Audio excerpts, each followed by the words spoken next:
So recently, I ended up buying the cheapest 2020 Tesla Model X available in the entire country. Believe it or not, this exact car was well over $100,000. Brand new, just a few years ago. And today, it's lost nearly $80,000 in value, which honestly sounds insane when you think about what this car still offers. Falcon-wing doors, around 300 miles of range, air suspension, premium wheels, heated seats, and steering wheel. And yes, the ability to pretty much drive itself. So when I got the chance to buy this six-figure clean title, one-owner Tesla, for a net cost of just $14,490, I didn't even hesitate. And after driving it for a few days, I can confidently say this: I'm probably never buying a brand new Tesla again, because what's happening in the used EV market right now is absolutely wild. Now first, let's address the elephant in the room. For the last few years, electric vehicle prices have been crashing hard. Normally, when you buy a new car, you expect to lose around 20% of its value the moment you drive it off the lot. But some data shows they depreciate nearly 3 times faster than traditional cars. Why is that? Reason number 1. EV technology moves insanely fast. You can buy a brand new car today, and within months, there's newer battery tech, better range, improved cameras, or faster charging announced, and suddenly, your new car already feels outdated. Yes, Tesla does push over-the-air updates, but those updates don't magically give you new hardware, better cameras, or faster charging speeds. Second reason: government incentives. For years, EVs were heavily subsidized. Buyers could get $7,500 in federal tax credits, plus state incentives, plus trade-in bonuses. That meant someone could buy a $50,000 EV and effectively pay $35,000 or less. So naturally, used cars became way less attractive, and prices dropped fast. Third reason: battery degradation fears. Whether it's justified or not, buyers worry about battery life. For example, my Model 3 originally had around 240 miles of range, and today it's closer to 190 miles after several years. That fear alone pushes used prices down. Fourth, and this is the big one, Tesla aggressively cut prices on new cars. A Model X that costs over $100,000 in 2020 can now be found new for far less. Same thing with the Model S. Plaid once $150,000, now under $100,000. Every price cut instantly destroys used car values. And finally, fifth, brand controversy and market saturation. Between public sentiment around Elon Musk and the sheer number of Teslas flooding the market, resale prices continue to slide. But there's one more factor that really surprised me. Hardware 3 versus Hardware 4. Pre 2, 0, 2, 3. Teslas run on Hardware 3. I had full self-driving on my older Model 3, and honestly, it wasn't great. It was glitchy, slow, and borderline unusable.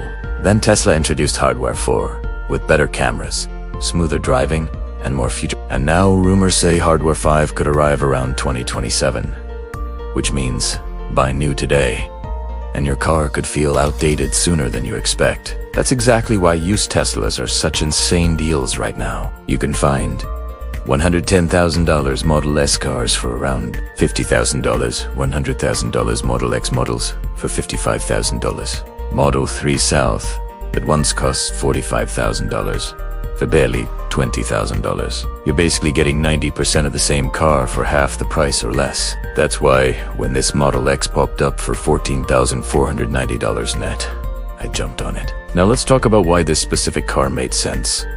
First, tax advantages. Because this car weighs over 6,000 pounds, it qualifies for the Section 179 tax deduction. That means, if it's used for business, the entire purchase price can be written off. So buying it for about $23,000, writing it off at a 37% tax bracket, brings my real costs down to $14,490 out of pocket. On top of that, since this was a private party purchase in Las Vegas, there was no sales tax. Second, space. The Model 3 just doesn't cut it when hauling podcast equipment or filming gear. The Model X completely solves that problem. Third, range. On the freeway, My Model 3 realistically gets around 130 miles before charging. This Model X gives me closer to 200 miles of real-world highway range, and that extra distance makes a huge difference.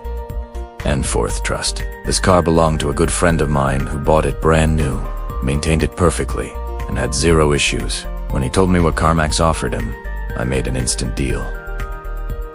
At that price, it was basically wholesale value. So now, the big question. Should you buy a used Tesla? Honestly? They drive great. Charging infrastructure is excellent.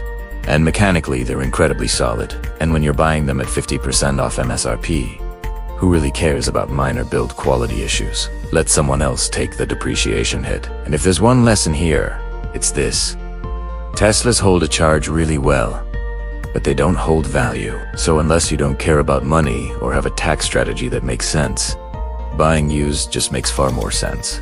Another thing that really shocked me once I started researching this market is just how emotional car pricing actually is. A lot of people assume prices are based purely on specs, mileage, or condition.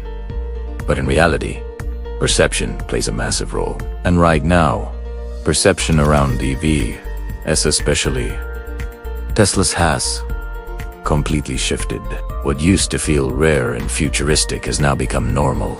And once something feels normal, buyers stop paying a premium for it. On top of that, buyers today are far more informed than they used to be. People know the difference between hardware versions, battery chemistry, and real-world range versus advertised numbers. Even if the actual driving experience hasn't changed much, the idea of owning older tech scares people away. That fear alone pushes prices down, even when the car itself is still extremely capable. What's ironic is that in real-world ownership, most of these concerns barely matter. These cars don't have engines to wear out, transmissions to fail, or oil changes to worry about. Outside of battery degradation, which happens slowly over many years, there's very little that actually breaks. In fact, many owners will tell you that a 5-year-old Tesla still feels smoother and quieter than most brand new gas cars. Another underrated factor is software. Teslas are far more software-driven than people realize. Even older models continue to receive updates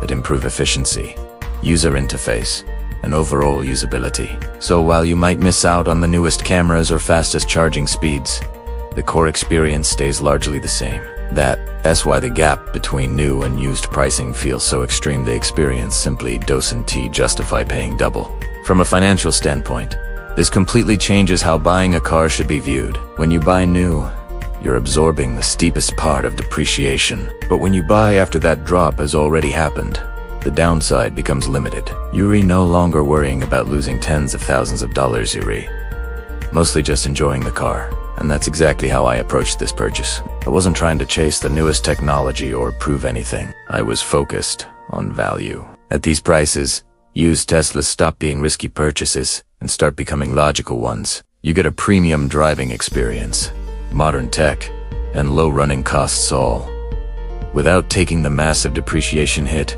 If you enjoyed this breakdown, make sure to like the video, subscribe, and let me know your thoughts in the comments. I read as many as I can, and I really appreciate the support. Thanks for watching, and I'll see you in the next one.